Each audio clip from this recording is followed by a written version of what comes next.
तुमने मेरी जान बचाई सांप भाई, लेकिन तुमने मेरी माँ को क्यों काट लिया और उसे मार दिया? फिर मुझे क्यों बचा रहे हो? आर्यन भाई, मैं माँ को नहीं काटा, वो तो तुम्हारी मौसी ने उन्हें जहर दे दिया और सारा इल्जाम मुझ पर लगा दिया। मैं क्या करता, मैं मजबूर था और वहाँ से भाग आया। जैसा मैंने चाहा था वैसा ही हुआ। मेरी शादी जीजा से हो गई, लेकिन अब भी एक कांटा रास्ते में बचा है, वो है आर्यन। अगर ये बीच में रहेगा तो हम दोनों के बीच हमेशा दीवार बनी रहेगी और मेरे आने वाले बच्चे का आधा हिस्सेदार भी होगा। नहीं, इसे भी किसी तरह रास्ते से हटाना होगा, यही ठीक रहेगा। अरे रेशमा, तुम क्या सोच रही हो? कुछ परेशानी है तो बोलो। कुछ नहीं जी, बस खाना बना रही थी। ठीक है, मैं खेतों के लिए बीज लाने जा रहा हूँ। दूसरे गांव जाना है, आने में 2 दिन लग जाएगा। तुम आर्यन का अच्छे से ध्यान रखना। जी आप चिंता मत करिए, मैं आर्यन का अच्छे से ध्यान रखूंगी।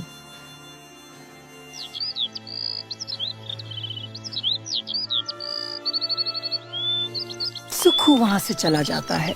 जाते ही रेशमा के चेहरे पर एक शातिर मुस्कान आ जाती है। अब बिल्कुल सही मौका है। 2 दिन तक तो सुखू घर नहीं रहेगा। अब मैं आराम से इस आर्यन को रास्ते से हटा सकती हूँ।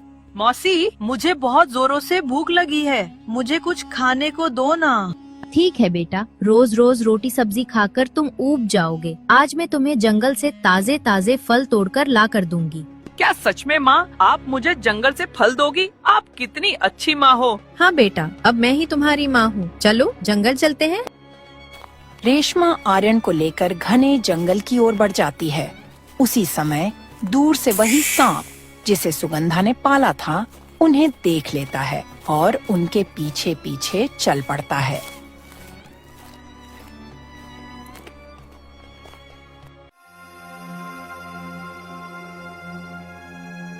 आर्यन उधर चलो, देखो शायद नदी किनारे और भी ताजे फल होंगे।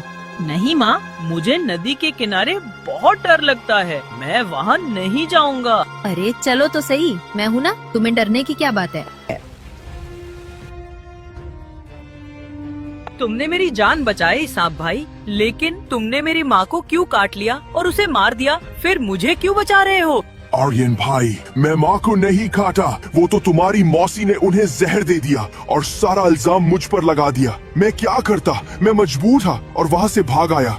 तुम्हारा बहुत बहुत धन्यवाद। अब मैं कहाँ जाऊँ? मेरी मौसी ने मुझे खुद धक्का दे दिया, वह मुझे मारना चाहती थी। तभी वहाँ एक साधु महात्मा प्रकट होते हैं जो तपस्या कर रहे होते हैं।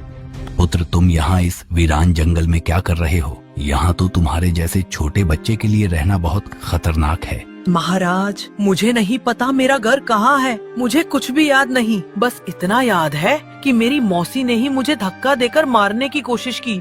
क्या तुम्हारी अपनी मौसी ने तुम्हें मारने की कोशिश की? हाय रे, कैसी निर्दयी औरत है। ठीक है पुत्र, अब से तुम हमारे साथ रहोगे।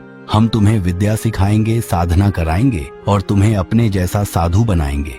महाराज, मैं आपका शिष्य बनकर आपके पास रहना चाहता हूँ और ये सांप, ये मेरा दोस्त है, मेरी जान बचाई है। क्या ये भी हमारे साथ रह सकता है? क्यों नहीं पुत्र, आखिर यह भी तो भोलेनाथ का साथी है। यह अवश्य हमारे साथ रहेगा।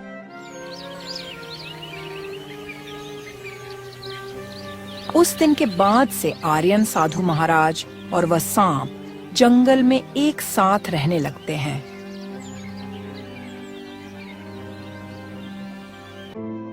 उधर जैसे ही 2 दिन बाद सुक्खू गांव से लौटता है और आर्यन को घर पर नहीं देखता है तो वह रेशमा से पूछता है। रेशमा, क्या कर रही हो? आर्यन कहाँ है? दिखाई नहीं दे रहा। रेशमा जोर जोर से रोने का नाटक करती है।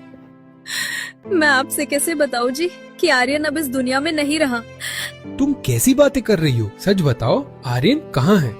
मुझे माफ कर दीजिए, मैं घर के कामों में लगी रही और उधर आर्यन नदी की तरफ चला गया। जब तक मैं भागकर पहुंची वो पानी में गिर चुका था। मैंने बहुत कोशिश की लेकिन वो बह गया। मैं चाहकर भी उसे नहीं बचा पाई। नहीं नहीं, ऐसा नहीं हो सकता। मेरा बेटा, मेरा आर्यन इस तरह दुनिया से नहीं जा सकता है। हे भगवान, हमने ऐसा कौन सा पाप किया था जो पहले मेरी पत्नी को छीना और अब मेरा बेटा भी इस दुनिया से चला गया। सुक्खू जोर जोर से रोने लगता है, जैसे उसकी पूरी दुनिया ही उजड़ गई हो।